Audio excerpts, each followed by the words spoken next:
प्यारे बुजुर्गों, माताओं, भाई और बहनों, जब भी हम सब अपने आप के बारे में सोचते हैं तो हम सबको ये ख्याल ज़रूर आता है कि हम इस धरती पर क्या करने के लिए आए हैं, हमारा क्या मकसद होना चाहिए, किस और हमारा ध्यान हो ताकि ये ज़िंदगी जो हमें प्रभु की देन से मिली है इसका हम पूरा पूरा फ़ायदा उठा सकें। जब हम महापुरुषों की ओर ध्यान देते हैं तो वो हमें बार बार समझाते हैं कि हम चाहे किसी भी देश में पैदा हुए हों, किसी भी धर्म में पैदा हुए हों, किसी भी कल्चर में पैदा हुए हों, हम सबका ध्येय एक ही है और वो है कि अपने आप को जानना और पिता परमेश्वर को पाना। तो बार बार बार महापुरुष में समझाते हैं कि इंसान तू अपने आप को जान, कि हम जाने कि हम हैं कौन, हम जाने कि हमारा ध्यान किस और होना चाहिए। जब हम अपनी ज़िंदगी को देखते हैं और जो भी हमारे नज़दीकी हैं उनकी ज़िंदगी को देखते हैं तो हम देखते हैं बहुत से भाई बहन हैं जो अपना ध्यान इस शरीर की ओर देते हैं। वो चाहते हैं इस शरीर तंदुरुस्त रहे, चाहे वो एक्सरसाइज करें, चाहे वो खाना किसी किस्म का खाएं, उनकी यही कोशिश होती है कि उनका शरीर बिल्कुल सही रहे और बहुत सा समय उनका उस ओर लगता है। कई और लोग हैं जो सोचते हैं कि जो उनका दिमाग है वो तेज़ चलना चाहिए, तो कोशिश करते हैं जनरल नॉलेज पाने की, जो जो दुनिया की चीज़ें उनकी जानकारी पाने की, कि वो सोचते हैं कि उसके ज़रिए उनको अच्छी नौकरी मिलेगी और अच्छे वो काम कर पाएंगे। और भाई बहन हैं जो सोचते हैं कि शायद जो हमारे रिलेशंस हैं औरों के साथ, चाहे हमारे दोस्त मित्र हों, चाहे जो हमारे घर के आस पास रहते हैं वो, चाहे हमारे रिश्तेदार हों, वो अच्छे होने चाहिए। तो वो अपना ध्यान उस ओर करते हैं। और महापुरुष हमें बार बार समझाते हैं कि हमें अपना ध्यान अपनी आत्मा की ओर, जो हमारा असली रूप है, उसकी ओर करना चाहिए। हमें जानना चाहिए कि ये मौका जो हमें इस शरीर में आने का प्रभु ने दिया है, एक सुनहरा मौका है जिसमें हम जो हमारी असलियत है, जो हमारा आत्मिक रूप है, उसको जान सकते हैं और पिता परमेश्वर को पा सकते हैं। ये हमारे अंदर इच्छाएं हैं जो हमें दुनिया की ओर खींच के लेके जाती हैं। इंसान सोचता है मैं पैसे ज़्यादा कमा लूँ, वो सोचता है मेरे पास चीज़ें ज़्यादा हों, और हम बाहर की दुनिया की चीज़ों को इकट्ठा करने में लग जाते हैं। हम भूल जाते हैं कि रूहानियत के ख़जाने जो हमें सदा सदा की ज़िंदगी देंगे, जो हमें अमर कर देंगे, वो हम सबके भीतर है। हमारी हालत कुछ ऐसी है कि अगर कोई इंसान हो जिसके पास डायमंड्स की तिजोरी हो और वो जाकर जो नकली हीरे जवाहरात हैं उन्हें इकट्ठा करने लगे, हम सब भी ऐसे ही करते हैं। हमारे अंदर सारी खुशियां हैं, हमारे अंदर सब कुछ है जो हमें आनंद की अवस्था में पहुंचाएगा, लेकिन हम इस बाहर की दुनिया की चीज़ों में ही फंस जाते हैं। हमारी इच्छाएं हैं जो कि हमें दुनिया की ओर लेके जाती हैं।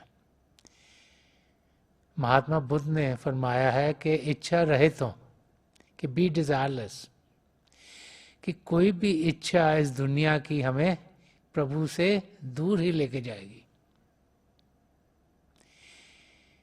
एक वाक्य है जो दर्शाता है कि एक छोटी सी इच्छा के लिए इंसान कहाँ से कहाँ तक पहुँच जाता है। एक साधु थे, वो चाहते थे कि रूहानियत के रास्ते पर तरक्की करें।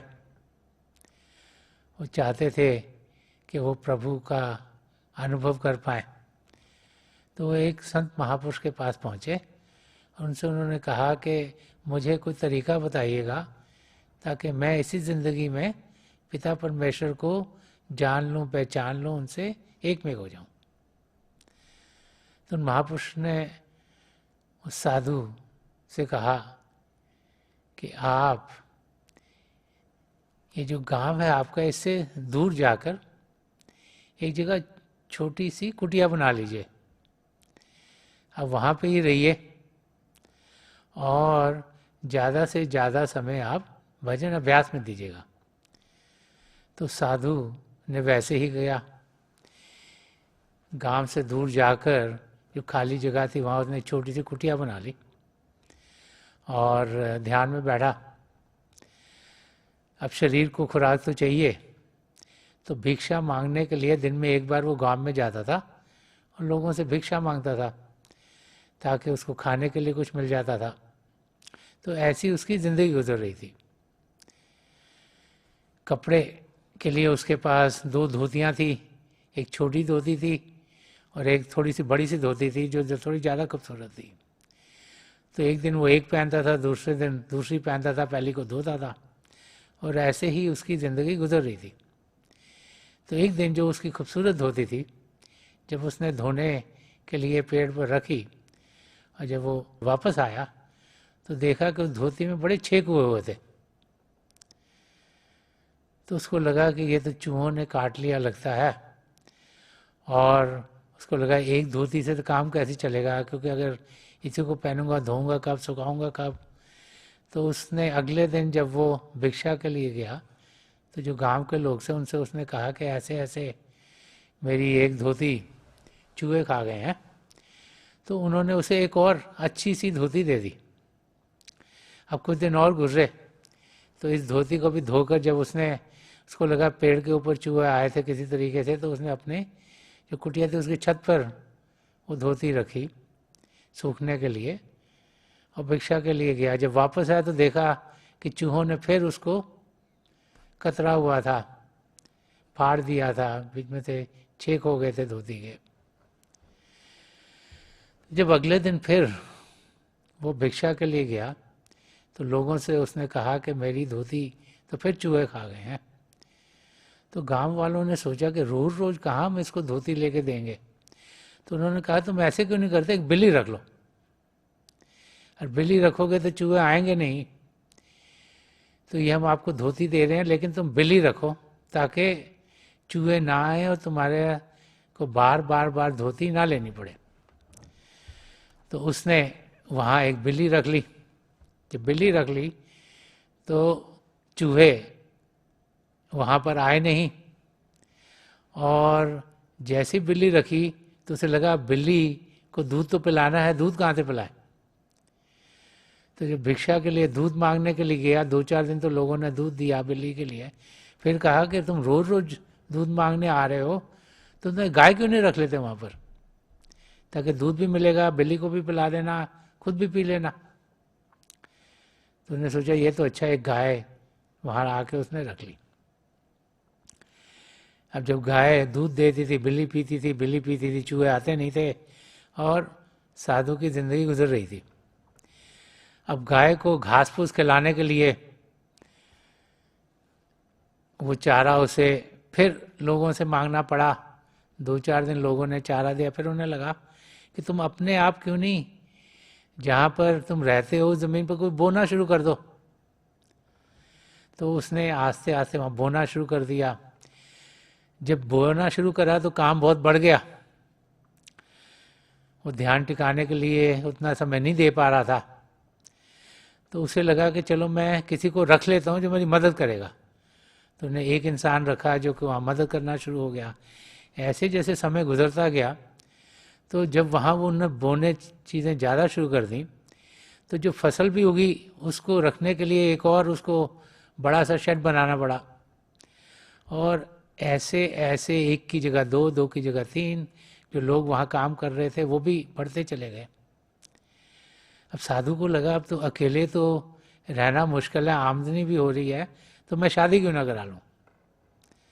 तो साधु ने शादी कराई, उसके बच्चे हो गए, और फिर जो लोग वहाँ काम कर रहे थे वो बढ़ते चले गए। फिर उनके लिए भी उसने अपनी ही उस ज़मीन पर छोटी सी कुटिया बनानी शुरू कर दी। तो ऐसे कई साल गुजर गए। तो बहुत साल बाद वहाँ से वो संत महापुरुष गुजर रहे थे, तो लगा कि मैं देखूं कि वो साधु जिसको मैंने कहा था कि तुम कुटिया बनाना, उसका क्या हाल है। तो जब उस एरिया में पहुंचे, उन्होंने देखा यहाँ तो बहुत सी वो कुटियाँ बनी हुई हैं। तो एक इंसान जो वहाँ था उससे पूछा कि यहाँ कोई साधु रहता था। तो उन्होंने कहा मुझे तो पता नहीं कोई साधु रहता था, बड़ी बड़ा सा मकान है, इसके जो मालिक हैं वही हम सब के मालिक हैं यहाँ, तो आप उनसे बात कर लीजिएगा। जब वो संत महापुरुष उस बड़े से मकान में गए तो देखा कि उसका मालिक वही साधु था।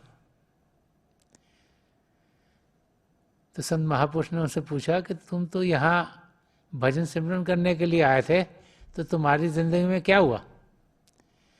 तो उसने कहा ये सब एक धोती की इच्छा थी जो मुझे प्रभु की ओर ले जाने की बजाय अब मुझे इस हालत में पहुंचा गई है।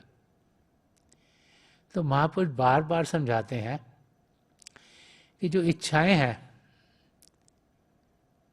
उनसे हम परे हों, कि हमें किस किस्म की इच्छाएं होती हैं।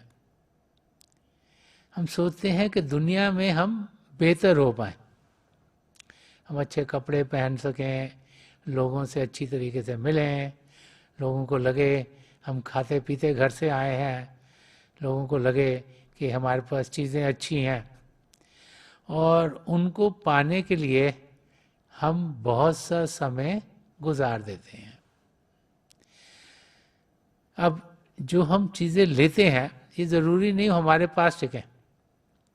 कुदरत के लिहाज से कई बारी कभी फ्लड्स आ जाते हैं, कभी भूचाल आ जाता है, कभी आसपास में आग लग जाती है, कभी बारिश बहुत ज़्यादा हो जाती है, और उसमें जो हमने इकट्ठा किया होता है वो बर्बाद हो जाता है।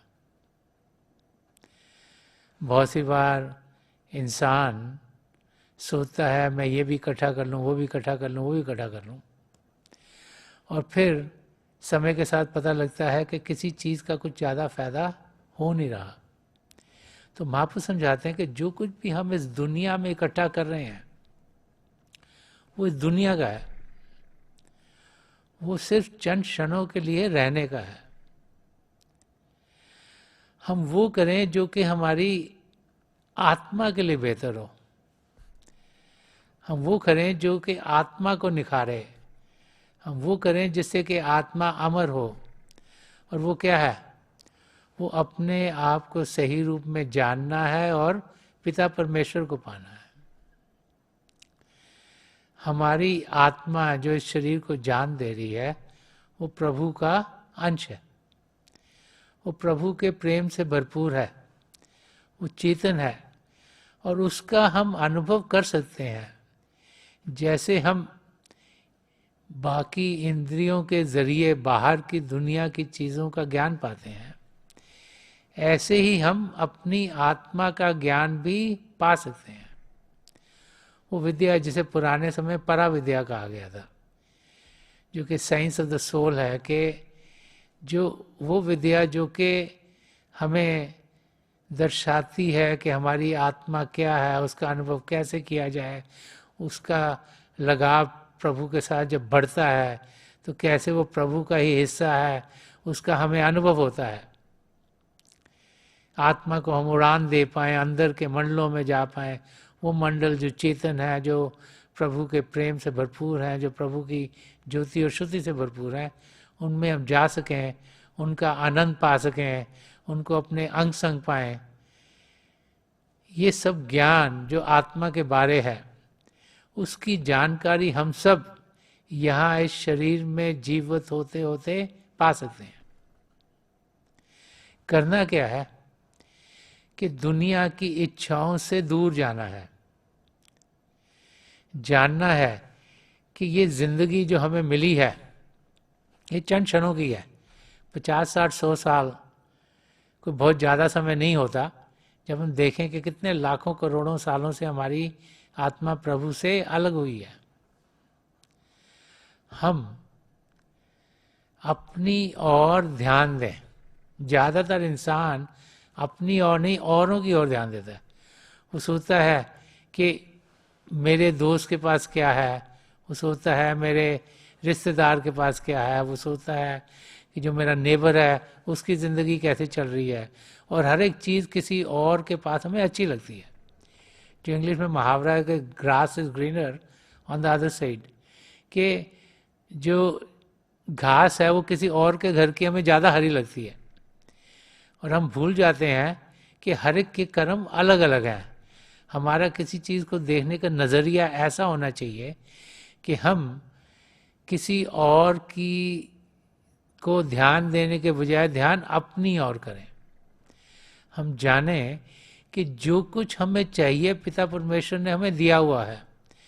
हम जानें कि हम बेहतर से बेहतर अवस्था में हैं। हम जानें कि प्रभु की देनों का जब अनुभव करेंगे, उनकी ओर ध्यान देंगे, तो जिंदगी खुद ब खुद हरी भरी होगी। ज़्यादा लोग इस जिंदगी में सोचते हैं कि इंसान जब जवानी की अवस्था में होता है तो सबसे ज़्यादा तंदुरुस्त और सबसे ज़्यादा खूबसूरत होता है, और जब समय के साथ उम्र बढ़ती है तो भी इंसान जवानी की चीज़ें हैं ही याद करता है। तो संत दर्शन सिंह जी महाराज ने बड़े प्रेम भरे अंदाज में एक शेर लिखा है जो हमें दर्शाता है कि कैसे हम सदा सदा के लिए जवान रह सकते हैं। कैसे वो जो जवानी की हालत जिसमें इंसान अपने आप को तंदुरुस्त पाता है, जिसमें इंसान अपने आप को खूबसूरत पाता है, वो भारी उम्र कुछ भी हो उसका फर्क नहीं पड़ता। हर एक उम्र में हम उस अवस्था में रह सकते हैं। तो संत दर्शन सिंह जी महाराज फरमा रहे हैं कि साकी की एक निगाह से, कि साकी की एक निगाह से काया पलट गई। जाहिद जो मैकदे में मिले नौजवान मिले।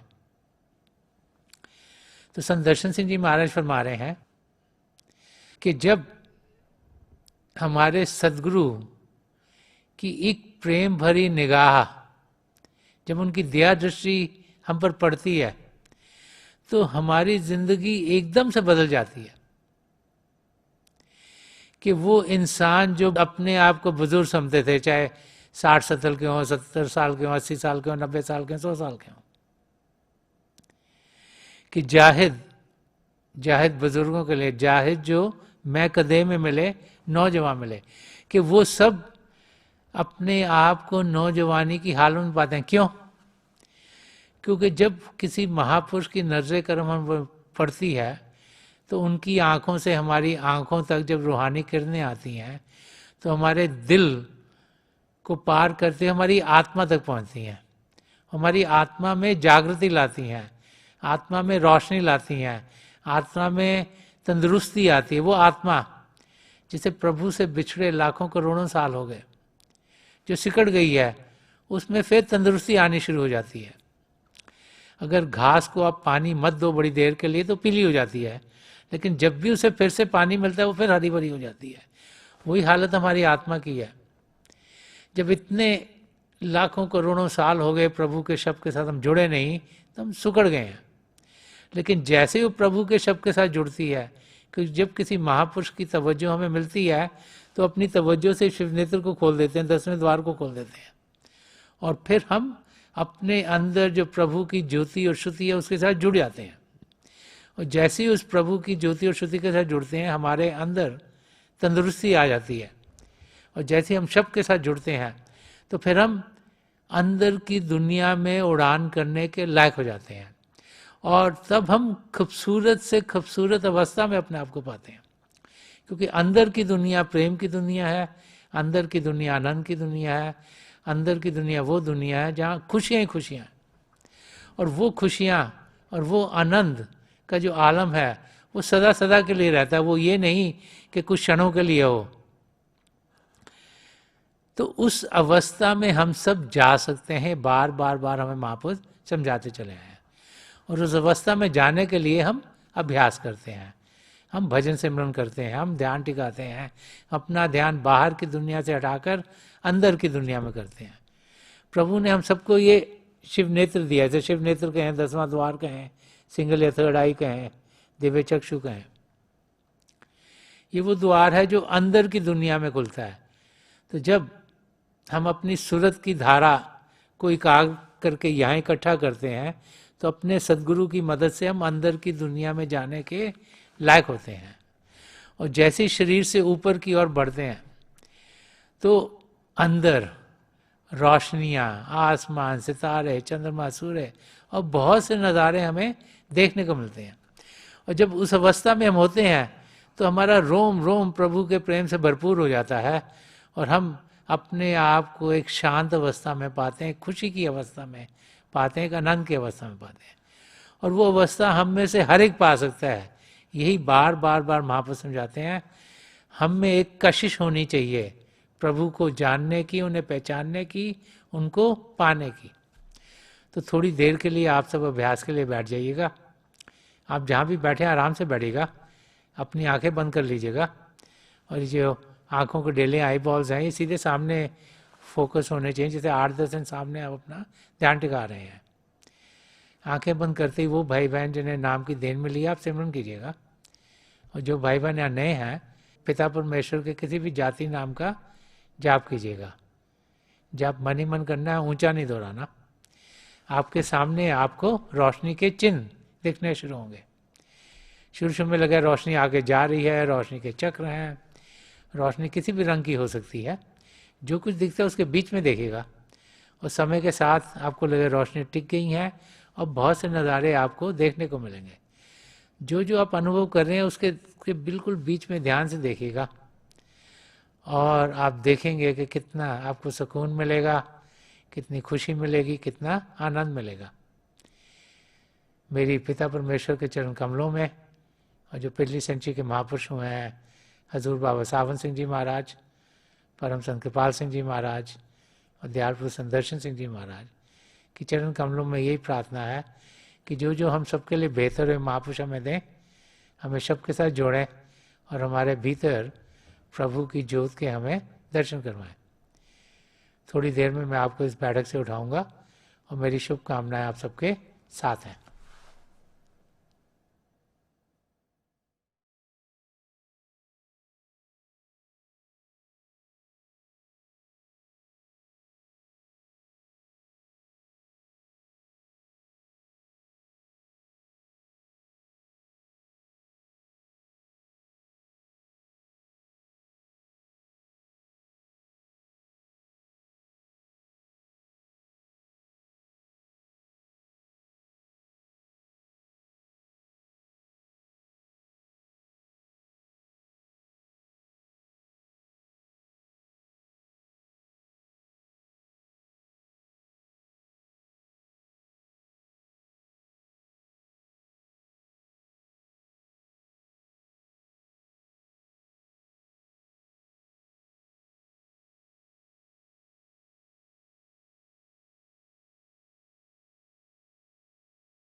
छोड़ दीजिए जी, प्लीज़ लीव ऑफ।